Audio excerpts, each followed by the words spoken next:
जय श्री राम। आगे युद्धकांड में हनुमान जी द्वारा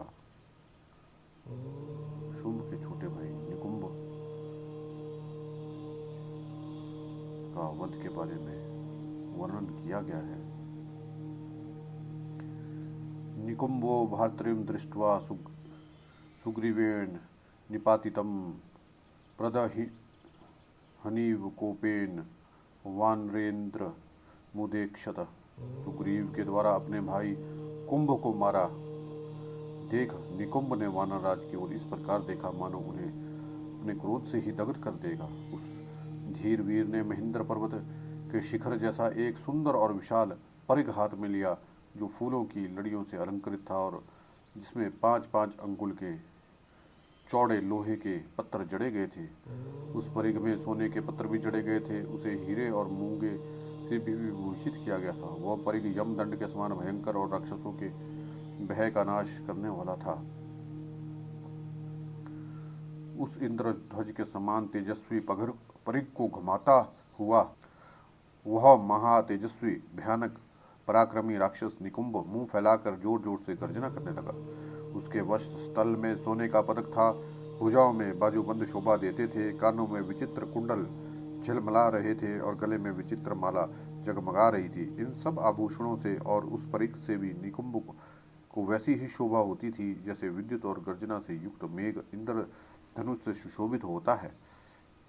उस महाकाय राक्षस के परिघ के अग्रिक भाग से टकराकर प्रवाह, अवाह आदि 7 महावायु की संधि टूट फूट गई तथा भारी गड़गड़ाहट के साथ धूम रहित अग्नि की भांति प्रज्वलित हो उठा। निकुंभ के परिघ घूमने से विपवापति नगरी, अलकापुरी, गंधर्वों के उत्तम भवन, तारे, नक्षत्र, चंद्रमा और बड़े बड़े ग्रहों के साथ समस्त आकाशमंडल घूमता सा प्रतीत होता था। परिघ और आभूषण ही जिसकी प्रभा थे, क्रोध से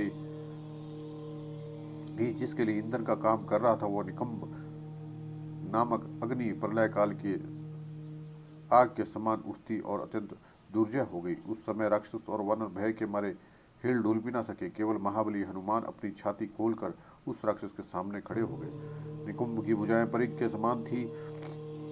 उस महाबली राक्षस ने सूर्य तुल्य तेजस्वी परिघ को बलवान और हनुमान जी की छाती पे दे मारा। हनुमान जी की छाती बड़ी सुदृढ़ और विशाल थी। उसके टकराते ही उस परिघ के सहसा सैकड़ों टुकड़े होकर बिखर गए, मानो आकाश में 100 उल्काएं एक साथ गिरी हों। महाकपि हनुमान जी ने परिघ से आहत होने पर भी उस प्रहार से विचलित नहीं हुए, जैसे भूकंप होने पर भी पर्वत नहीं हिलता। अत्यंत महान बलशाली वानर शिरोमणि हनुमान ने इस प्रकार परिघ की मार खाकर बलपूर्वक अपनी मुट्ठी बांधी। वे महान तेजस्वी पराक्रमी वेगवान वायु के समान बल विक्रम से संपन्न थे। उन्होंने मुक्का तान कर बड़े वेग से निकुंभ की छाती पर मारा। उस मुक्के की चोट से वहां उसका कवच फट गया और छाती से रक्त बहने लगा, मानो मेघ में बिजली चमक उठी हो। उस प्रहार से निकुंभ विचलित हो उठा। फिर थोड़ी देर में संभल कर उसने महाबली हनुमान जी को पकड़ लिया। उस समय युद्ध स्थल में निकुंभ के द्वारा महाबली हनुमान जी का अपहरण होता देख लंका निवासी राक्षस भयानक स्वर में विजय सूचक गर्जना करने लगे। उस राक्षस के द्वारा इस प्रकार अपहृत होने पर भी पवनपुत्र हनुमान ने अपने वज्र तुल्य मुक्के से उस पर प्रहार किया। फिर वे अपने उस चंगुल से छुड़ाकर पृथ्वी पर खड़े हो गए। तदनंतर वायुपुत्र हनुमान ने तत्काल ही निकुंभ को पृथ्वी पर दे मारा। उसके बाद उन वेगशाली वीर ने बड़े प्रयास से निकुंभ को पृथ्वी पर गिराया और खूब रगड़ा। फिर वेग से उछलकर उसकी छाती पर चढ़ बैठे और दोनों हाथों से गला मरोड़कर उन्होंने उसके मस्तिष्क को उखाड़ लिया। गला मरोड़ते ही वह राक्षस भयंकर आर्तनाद कर रहा था। रणभूमि में वायुपुत्र हनुमान जी के द्वारा गर्जना करने वाले निकुंभ के मारे जाने पर एक दूसरे पर कुपित हुए। श्री राम और मकराश्व में भयंकर युद्ध हुआ। निकुंभ के प्राण त्याग करने के बाद सभी वानर बड़े हर्ष के साथ गर्जना लगे। संपूर्ण दिशाएं कोलाहल से भर गई। पृथ्वी चलती सी जान पड़ती थी, मानो आकाश फट गया हो ऐसा प्रतीत होने लगा तथा राक्षसों की सेना में भय समा गया। निकुंभ और कुंभ को मारा गया सुनकर रावण को बड़ा क्रोध हुआ और आग के समान जल उठा। रावण ने क्रोध और शोक दोनों से व्याकुल हो विशाल नेत्रों वाले खरपुत्र मकराक्ष से कहा, बेटा, मेरी आज्ञा से विशाल सेना के साथ जाओ और बंदरों सहित उन दोनों भाई राम और लक्ष्मण को मार डालो। रावण की यह बात सुनकर अपने को शूरवीर मनाने वाले खर के पुत्र मकराश ने हर्षपूर्वक कहा, बहुत अच्छा। फिर उस बलि वीर ने निशाचर रावण को प्रणाम करके उसकी परिक्रमा की और आज्ञा लेकर उस उज्ज्वली राजभवन से बाहर गया। बाहर ही सेनाध्यक्ष खड़ा था। कर के पुत्र ने उससे कहा, सेनापति, शीघ्र ही रथ लेके जाओ और तुरंत ही सेना को भी बुलाओ। मकराक्ष की यह बात सुनकर निशाचर सेनापति ने रथ और सेना के साथ लेकर उसके पास खड़ी कर दी। तब मकराक्ष ने रथ की प्रदक्षिणा की और आरूढ़ होकर सारथी को आदेश दिए, रथ को शीघ्रतापूर्वक ले चलो। इसके बाद मकराक्ष ने समस्त राक्षसों से कहा, निशाचरों, तुम लोग मेरे साथ रहकर युद्ध करो। तुम्हारी महामना राक्षस राज रावण ने समर भूमि में राम और लक्ष्मण दोनों भाइयों को मारने की आज्ञा दी है। राक्षसों, आज मैं राम और लक्ष्मण, वानरराज सुग्रीव तथा दूसरे वानरों को का अपने उत्तम बाण द्वारा वध करूंगा। जैसे आग सूखी लकड़ियों को जला देती है, उसी प्रकार आज मैं शूलों की मार से सामने आई हुई वानरों की सेना वाहिनी को दग्ध कर डालूंगा। मकराक्ष का यह वचन सुनकर नाना प्रकार के अस्त्रों शस्त्रों से संपन्न वे समस्त बलवान निशाचर युद्ध के लिए सावधान हो गए। वे सब के सब इच्छा अनुसार रूप धारण करने वाले और क्रूर स्वभाव के थे। उनकी दाढ़ें बड़ी बड़ी और आंखें भूरी थी। उनके केश सब और बिखरे हुए थे, इसलिए वे सब भयानक जान पड़ते थे। हाथी के समान चिंघाड़ते हुए वे विशालकाय निशाचर खर के पुत्र महाकाल मकराक्ष को चारों ओर घेर कर पृथ्वी को कपाते हुए हर्ष के साथ युद्ध भूमि की ओर चले। उस समय चारों ओर सहस्त्रों शंखों की ध्वनि हो रही थी। हजारों डंके पीटे जाते थे। योद्धाओं की गर्जना और ताल ठोकने की आवाज़ें भी उनके साथ मिली हुई थी। इस प्रकार वहाँ बड़ा भारी कोलाहल मच गया था। उस समय मकराक्ष के सारथी के हाथ से चाबुक छूटकर नीचे गिरा और देववश उस राक्षस का ध्वज ही सहसा धराशायी हो गया। उसके रथ में हुए घोड़े विक्रम रहित हो गए। वे अपने नाना प्रकार के विचित्र बातें चालें भूल गए। पहले तो कुछ दूर आकुल लड़खड़ाते हुए पैरों से गए, फिर ठीक से चलने लगे, परंतु भीतर वे बहुत दुखी थे और उनके मुख पे आंसू की धारा बह रही थी। दुष्ट बुद्धि वाले उस भयंकर राक्षस मकराक्ष की यात्रा के समय धूल से भरी हुई दारुण और प्रचंड वायु चलने लगी। सब और अपशकुनों को देखकर भी महाबली राक्षस उनकी कोई परवाह न करके सब के सब उस स्थान पे गए जहाँ श्री राम और लक्ष्मण विद्यमान थे। उन राक्षसों की अंग क्रांति मेघ हाथी भैंसों के समान थी। वे युद्ध के मुहाने पर अनेक बार गदाओं और तलवारों से चोट खाकर घायल हो चुके थे। उनकी युद्ध विषय कौशल विद्यमान था। वे निशाचर पहले मैं युद्ध करूंगा ऐसे बारंबार कहते हुए सब और चक्कर लगाने लगे। प्रधान वानरों ने जब देखा कि मकराक्ष नगर से निकल आ रहा है, तब सबके सब सहसा उछलकर युद्ध के लिए खड़े हो गए। फिर तो वानरों का निशाचर के साथ बड़ा भारी युद्ध छिड़ गया। देव दानव संग्राम के समान रोंगटे खड़े कर देने वाला था। वानर और निशाचर वृक्ष, शूल, गदा और पक्षियों की मार से एक दूसरे को कुचलने लगे। निशाचर गण शक्ति, खड़ग, गदा, भाला, तोमर, पटिश, भिंदीपाल, वाण प्रहार, पाश, मुदगर, दंड तथा अनेक प्रकार के शस्त्रों के आघात से सब और वानरों का संहार करने लगे। खर के पुत्र मकराक्ष ने अपने बाणों के समूह से वानरों को अत्यंत घायल कर दिया। उनके सामने उनके मन में बड़ी घबराहट हुई। वे सब के सब भय की पीड़ा से इधर उधर भागने लगे। तब सब वानरों को भागते देख विजयोल्लास से सुशोभित होने वाला वे समस्त राक्षस तरफ से भरकर सिंह के समान गर्जना करने लगा। वे वानर जब सब और भागने लगे, तब श्री रामचंद्र जी ने बाणों की वर्षा करके उस राक्षस को आगे बढ़ने से रोक दिया। राक्षसों को रोका देख निशाचर मकराक्ष क्रोध की आग से जल उठा और इस प्रकार बोला, राम, ठहरो, मेरे साथ तुम्हारा द्वंद्व युद्ध होगा। आज अपने धनुष से छूटे हुए पैने बाण द्वारा तुम्हारे प्राण ले लूंगा। उन दिनों दंडक अरण्य के भीतर तो तुमने मेरे पिता का वध कर दिया था, तभी से आज तक तुम राक्षस वध के ही कर्म में लगे हुए हो। इस रूप में तुम्हारा स्मरण करके मेरा रोष बढ़ता ही जा रहा है। दुरात्मा राघव, उस समय विशाल दंडक अरण्य में तुम मुझे दिखाई नहीं दिए। इससे मेरे अंग अत्यंत रोष से जलते रहते थे। किंतु राम, सौभाग्य की बात है कि आज यहाँ मेरे आँख के सामने पड़ गए। जैसे भूख से पीड़ित हुए सिंह दूसरे वन जंतुओं की अभिलाषा होती है, उसी तरह मैं भी तुम्हें पाने की इच्छा रखता हूँ। आज मेरे बाण के वेग से यमराज के राज्य में पहुंचकर तुम्हें उनकी वीर निशाचरों के साथ निवास करना पड़ेगा जो तुम्हारे हाथों मारे गए हैं। राम, यहाँ बहुत कुछ कहने से क्या लाभ, मेरी बात सुनो। सब लोग इस सम्रांग में खड़े होकर केवल तुमको और मुझको देखेंगे, तुम्हारे और मेरे युद्ध का अवलोकन करेंगे। राम, तुम्हें रणभूमि में अस्त्रों, गदा तथा दोनों भुजाओं से जिससे भी अभ्यास हो उसके द्वारा आज तुम्हारे साथ युद्ध होगा। मकराक्ष की आवाज़ सुनकर दशरथ नंदन भगवान श्री राम जोर जोर से हंसने लगे और उत्तरोत्तर बातें बनाने वाले उस राक्षस से बोला, निशाचर, क्यों व्यर्थ डींगे हाँकता है? तेरे मुंह से बहुत सी बातें निकल रही हैं। जो वीर पुरुष योग्य नहीं है संग्राम में युद्ध के बिना कोई बकवास के विजय नहीं प्राप्त कर सकते। पापी राक्षस, जो ठीक है कि दंडाकारण्य में 14,000 राक्षसों के साथ तेरा पिता खर, त्रिशिरा का और दूषण का भी मैंने वध किया है। उस समय तीखी चोंच और अंकुर के समान पंख वाले बहुत से गिद्धों और कौवों को भी उनके मांस को अच्छी तरह से तृप्त किया गया है।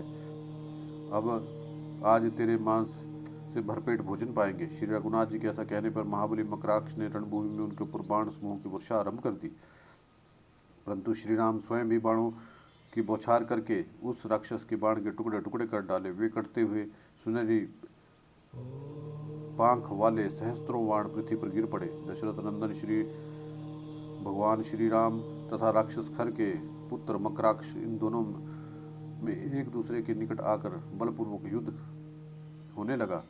उन दोनों की प्रत्यंचा और हथेली की रगड़ से धनुष के द्वारा जो टंकार शब्द प्रकट होता था उसको सम्रांग में परस्पर मिलकर उसी तरह सुनाई देता था जैसे आकाश में दोनों मेघों की गर्जना हो रही हो।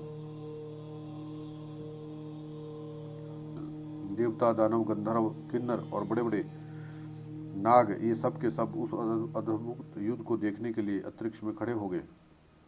दोनों के शरीर बाणों से बिंध गए, फिर भी उनका बल दुगना बढ़ता जाता था। वे दोनों संग्राम भूमि में एक दूसरे के अस्त्रों को काटते हुए लड़ते थे।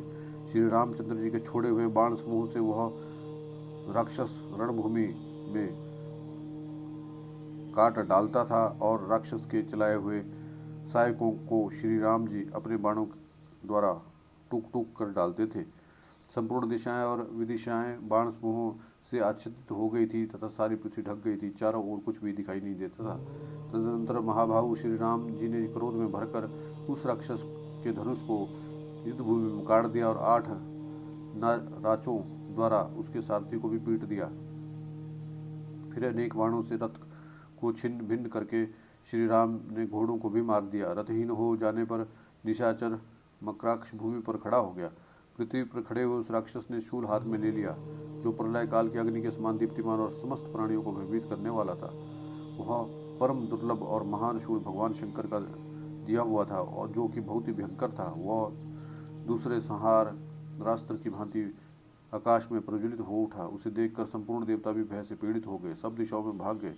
तब उस निशाचर ने प्रज्वलित हुए उस महान शूल को घुमाकर महात्मा श्री रघुनाथ जी के ऊपर क्रोध से चलाया। खर के पुत्र मकराक्ष के हाथ से छूटे हुए उस प्रज्वलित शूल को अपनी ओर आता देख श्री रामचंद्र जी ने 4 बाण मारकर आकाश में ही उसे काट दिया। दिव्य स्वर्ण से भूषित वह शूल श्री राम के बाणों के से खंडित होकर अनेक टुकड़ों में बंट गया और भारी उल्का के समान भूतल पर बिखर गया। अनायास ही महान कर्म करने वाले श्री राम के द्वारा उस शूल को खंडित हुआ देख आकाश में स्थित हुए सभी प्राणी उन्हें साधुवाद देने लगे। उस शूल के टुकड़े टुकड़े हुए देख निशाचर मकराक्ष गुस्सा तान कर श्री रामचंद्र से कहा, अरे खड़ा रहे।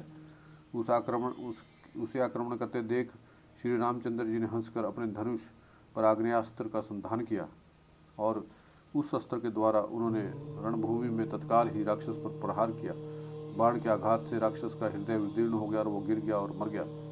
मकराक्ष के धराशायी होता देख वे सब राक्षस श्री रामचंद्र जी के बाणों से भय से व्याकुल और लंका में भाग गए। देवताओं ने देखा कि जैसे वज्र का मारा हुआ पर्वत बिखर जाता है, उसी प्रकार खर का पुत्र निशाचर मकराक्ष दशरथ कुमार श्री रामचंद्र जी के बाणों के वेग से मारा गया, जिससे उन्हें बड़ी प्रसन्नता हुई। मकराक्ष को मारा गया सुनकर समर विजयी रावण महारोष से भरकर दांत पिसने लगा। कुपित हुआ निशाचर उस समय वहां चिंता में पड़ गया कि अब उसे क्या करना चाहिए। उसने अत्यंत क्रोध में भरकर अपने पुत्र इंद्रजीत को युद्ध के लिए जाने की आज्ञा दी। वह बोला, वीर तुम महापराक्रमी राम और लक्ष्मण दोनों भाइयों को छिपकर और प्रत्यक्ष रूप से मार डालो, क्योंकि तुम बल में सर्वथा बड़े चढ़े हो, जिसके पराक्रम की कहीं तुलना नहीं है। उस इंद्र को भी तुम युद्ध में परास्त कर देते हो, फिर उन दोनों मनुष्यों को रणभूमि में अपने सामने पाकर क्यों नहीं मार सकोगे। राक्षस राज रावण के ऐसा कहने पर इंद्रजीत ने पिता की आज्ञा शिरोधार्य की और यज्ञ भूमि में अग्नि की स्थापना करके उसे विधि पूर्वक हवन किया। उस अग्नि के हवन करते समय लाल वस्त्र धारण किए बहुत सी स्त्रियां घबराई हुई उस स्थान पर आई जहां रावण का पुत्र हवन कर रहा था। उसके तलवार आदि शस्त्र और सरपत कुशातरण का काम दे रहे थे। भेड़े की लकड़ी की संविदा थी, लाल वस्त्र और लोहे का स्त्रुआ, ये सब वस्तुएं उपयोग में लाई गई थी। उसने तोमर सहित शस्त्र रूपी सरपत अग्नि के चारों ओर बिछा दी। उसके बाद काले रंग के जीवित बकरे का गला पकड़कर उसे अग्नि में होम कर दिया। एक ही बार किए गए उस होम से अग्नि प्रज्वलित हो गई और उसमें धुआं नहीं था, वो बड़ी बड़ी लपटों के साथ उठ रही थी। उस अग्नि में सभी चिन्ह प्रकट हुए जो विजय को सूचना देने वाले थे। उस समय तपाए हुए स्वर्ण के समान कांतिमान अग्निदेव ने स्वयं प्रकट होकर भविष्य ग्रहण किया और उसकी ज्वाला दक्षिणावर्त होकर निकल रही थी। आहुति दे अभी चारिक यज्ञ संबंधी देवता, दानव और राक्षसों को तृप्त करने के पश्चात इंद्रजीत अंतर्ध्यान होने की शक्ति से संपन्न सुंदर रथ पर आरूढ़ हुआ। चारों घोड़े पहने बाण अपने भीतर रखे हुए विशाल धनुष से युक्त वह उत्तम रथ बड़ी शोभा पा रहा था। उसने सब समान सोने के बने हुए थे, अतः वह रथ और स्वरूप से प्रज्वलित सा जान पड़ता था। उसमें मृग, अर्धचंद्र, पूर्णचंद्र अंकित किए गए थे, जिससे उनकी सजावट आकर्षक दिखाई देती थी। इंद्रजीत का ध्वज प्रज्वलित अग्नि के समान दीप्यमान था। उसमें सोने के बड़े बड़े कड़े पहनाए गए थे और उसमें नीलम से अलंकृत किया गया था। उस सूर्य तुल्य तेजस्वी रथ ब्रह्मास्त्र से सुरक्षित हुआ वह महाबली रावण कुमार इंद्रजीत दूसरों के लिए दुर्जय हो गया था। समर विजयी इंद्रजीत नगर से निकलकर निरिधि देवता संबंधी मंत्रों से अग्नि में आहुति दे अंतर्ध्यान की शक्ति से संपन्न होकर इस प्रकार बोला, जो व्यर्थ ही वन में आए हैं अथवा झूठे ही तपस्वी का बाना धारण किए हुए हैं, उन दोनों भाइयों राम और लक्ष्मण को आज समर भूमि में मारकर मैं अपने पिता रावण को उत्कृष्ट जय प्रदान करूंगा। आज राम और लक्ष्मण को मारकर पृथ्वी को वानरों से सूनी करके मैं पिता को परम संतोष दूंगा। ऐसा कहकर वह अदृश्य हो गया। तत्पश्चात 10 मुख रावण से प्रेरित हो इंद्र शत्रु इंद्रजीत कुपित हो रणभूमि में आया। उसने हाथ में धनुष और तीखे नाराज थे। युद्ध स्थल में आकर उसने निशाचरों ने वानरों के बीच खड़े हो बाण समूह की वर्षा करते हुए महाक्रमी श्री राम और लक्ष्मण को वहां 3 सिर वाले नागों के समान देखा।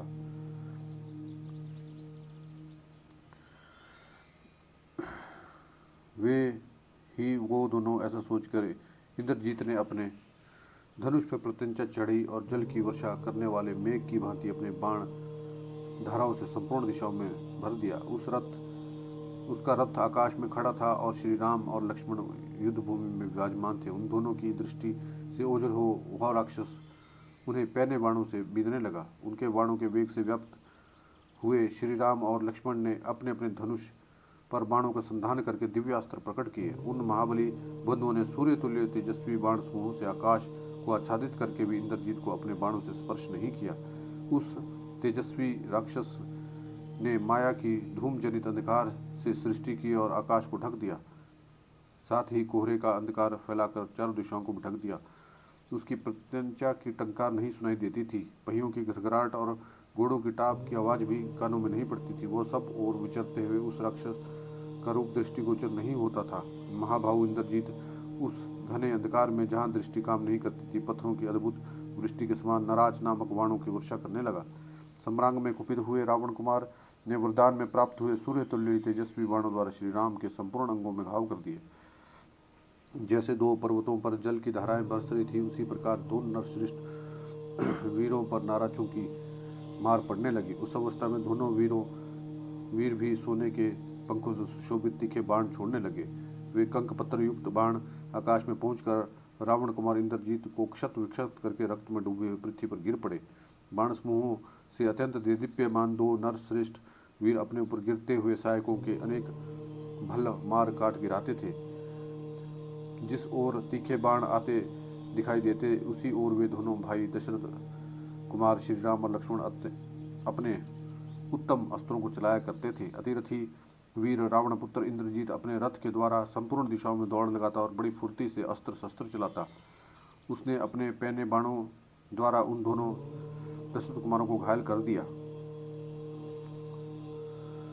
उसके सोने के पंख वाले सुदृढ़ सहायकों द्वारा अत्यंत घायल हुए दोनों वीर दशरथ कुमार रक्त रजित हो खिले हुए पलाश के वृक्षों के समान जान पड़ते थे। इंद्रजीत की वेगपूर्ण गति, धनुष रूप और बाणों के द्वारा को कोई भी नहीं देख पाता था। मेघों की घटा में छिपे हुए सूर्य की भांति उसकी कोई भी बात किसी को ज्ञात नहीं होती थी।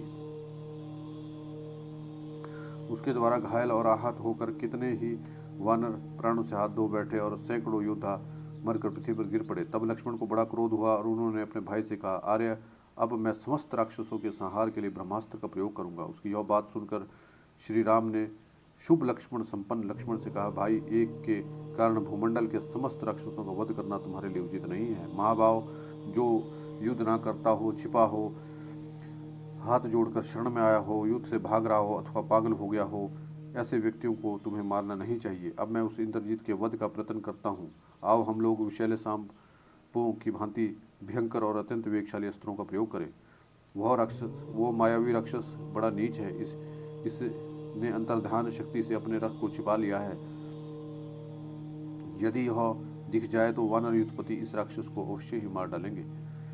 यदि यह पृथ्वी में समा जाए, स्वर्ग लोग चला जाए, रसातल में प्रवेश करे, आकाश में स्थित रहे, तथापि इस तरह छिपे होने पर भी मेरे अस्त्रों से दग्ध होकर प्राण शून्य होकर भूतल पर अवश्य गिर मरेगा। इस प्रकार महान अभिप्राय से युक्त वचन कहकर वानर शिरोमणि से घिरे रघुकुल के प्रमुख वीर महात्मा श्री रामचंद्र जी उस क्रूर कर्मा भयानक राक्षस का वध करने के लिए तत्काल ही इधर उधर दृष्टिपात करने लगे। महात्मा रघुनाथ जी के मनोभाव को समझकर इंद्रजीत युद्ध से निवृत्त हो लंकापुरी में चला गया। वहीं जाने पर वह बलवान राक्षसों के वध का स्मरण हो जाने पर शूरवीर राजकुमार रावण कुमार की आंखें क्रोध से लाल हो गई और वह पुनः युद्ध के लिए निकला। पुलस्तस्य कुल में उत्पन्न महापराक्रमी इंद्रजीत देवताओं के लिए कंटक रूप था। वह राक्षसों को बहुत बड़ी सेना लेकर नगर के पश्चिम द्वार से पुनः बाहर आया। दोनों भाई वीर श्री राम और लक्ष्मण युद्ध के लिए उद्धर देखकर इंद्रजीत उस समय अपनी माया प्रकट की। उसने मायामयी सीता का निर्माण करके उसे अपने रथ पर बिठा लिया और विशाल सेना के घेरे में रखकर उसका वध करने का विचार किया। उसकी बुद्धि बहुत ही खोटी थी। उसने सबको मोह में डालने का विचार करके माया से बनी हुई सीता को मारने का निश्चय किया और अभिप्राय से वो वानरों के सामने गया। उसके लिए युद्ध से उसे युद्ध के लिए निकलते देख सभी वानर क्रोध से भर गए और हाथ में शिला उठाए युद्ध की इच्छा से उस पर टूट पड़े। कुपित कुंजर हनुमान जी उन सब के आगे आगे चले। उन्होंने पर्वत से एक बहुत बड़ा शिखर लिया और जिसे उठाना दूसरों के लिए अत्यंत कठिन था। उसने इंद्रजीत के रथ पर सीता को देखा। उसकी खुशी मारी गई थी। एक वेणी धारण किए बहुत दुखी दिखाई देती थी और उपवास होने के कारण उसका मुख दुबला पतला हो गया था। उसके शरीर पर एक मलिन वस्त्र था। रघुनाथ जी की प्रिया सीता के अंगों में उपटन आदि नहीं लगे थे। वह सारा शरीर धूल और मैल से भरी थी तो भी श्रेष्ठ और सुंदर दिखाई देती थी। हनुमान जी कुछ देर तक उनकी ओर देखते रहे। अत्यंत में निश्चय किया कि मिथिलेश कुमारी सीता ही है। उन्होंने जनक किशोरी को थोड़े ही दिन पहले देखा था, इसलिए वे शीघ्र ही उन्हें पहचान सकते थे। राक्षस राज पुत्र इंद्रजीत के साथ यथ पर बैठी हुई तपस्विनी सीता शोक से पीड़ित, दीन और आनंद शून्य हो रही थी। सीता को वहां देखकर महाकपि हनुमान जी वह सोचने लगे कि आखिरकार इस राक्षस का क्या अभिप्राय है। फिर वे मुख्य वानरों के साथ लेकर रावण पुत्र की ओर दौड़े। वानरों की उस सेना को अपनी ओर आती देख रावण कुमार के क्रोध की सीमा न रही। उसने तलवार को म्यान से बाहर निकाला और सीता के सिर के केश पकड़कर उन्हें घसीटा। माया के द्वारा रथ पर बैठी हुई स्त्री हा राम कहकर चिल्ला रही थी और वह राक्षस उन सब के सामने देखते ही देखते स्त्री को पीट रहा था। सीता का केश पकड़ा देख हनुमान जी को बड़ा दुख हुआ। वे पवन कर हनुमान अपने नेत्रों से दुख जनित आंसू बहाने लगे। श्री रामचंद्र जी की सर्वांग सुंदरी प्यारी पटरानी सीता को उस अवस्था में देखकर हनुमान जी कुपित हो उठे और उस राक्षस राज इंद्र जी को कठोर वाणी में बोले, दुरात्मन, तू विनाश के लिए ही तुला हुआ है। तब सीता के केशों का स्पर्श कर रहा है। तेरा जन्म ब्रह्म ऋषियों के कुल में हुआ है, तथापि तूने राक्षस जाति के स्वभाव का ही आश्रय लिया है। अरे तेरी बुद्धि ऐसी बिगड़ी हुई है, धिक्कार है तुझ जैसे पापी को। निशंक अनार्य दुराचारी तथा पापपूर्ण पराक्रम करने वाले नीच, तेरी यह करतूत नीच पुरुषों के ही योग्य है। निर्दयी, तेरे हृदय में तनिक भी दया नहीं है। बेचारी मिथिलेश कुमारी घर से, राज्य से, श्री रामचंद्र जी के कर कमलों के आश्रय से बिछुड़ गई है। निष्ठुर, इन्होंने तेरा ऐसा क्या अपराध किया है जो इन्हें इतनी निर्दयता से मार रहा है। सीता को मारकर तू अधिक काल तक जीवित नहीं रह सकेगा। वध के योग्य नीच, तू अपने पाप कर्म के कारण मेरे हाथ में पड़ गया है। लोक में अपने पाप के कारण वध के योग्य माने जाने वाले जो चोर हैं और जिनके 3 लोगों की निंदा करते हैं, जो स्त्री हथियारों से ही मिलते हैं, तू यहाँ अपने प्राणों का परित्याग करके उन्हीं से नरक लोक में मिलेगा। ऐसी बातें कहते हुए हनुमान जी अत्यंत कुपित हो गए और शिला आदि युद्ध धारण करने वाले वानर वीरों के साथ राक्षस कुमार पर टूट पड़े।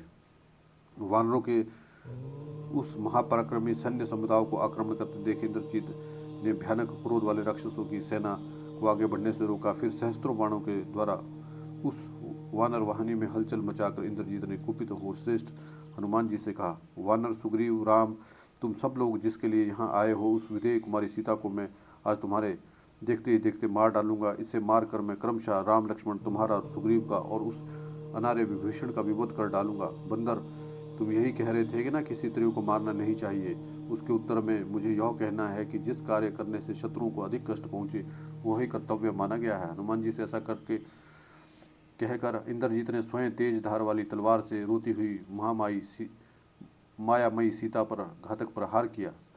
शरीर में यज्ञोपवीत धारण करने का वह स्थान है, उसी जगह से उस मायामयी सीता के 2 टुकड़े हो गए और वह स्थूल कटी प्रदेश वाली प्रियदर्शना तपस्विनी पृथ्वी पर गिरी पड़ी।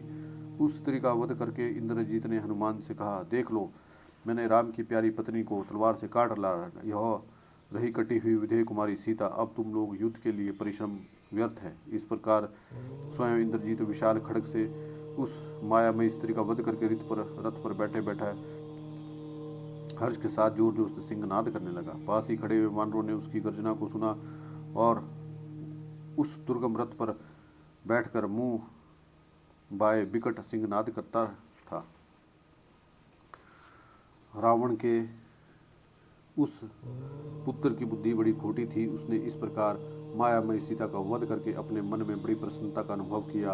उस हर्ष से उत्फुल्ल देख वानर विषादग्रस्त हो भाग खड़े हुए। जय श्री राम।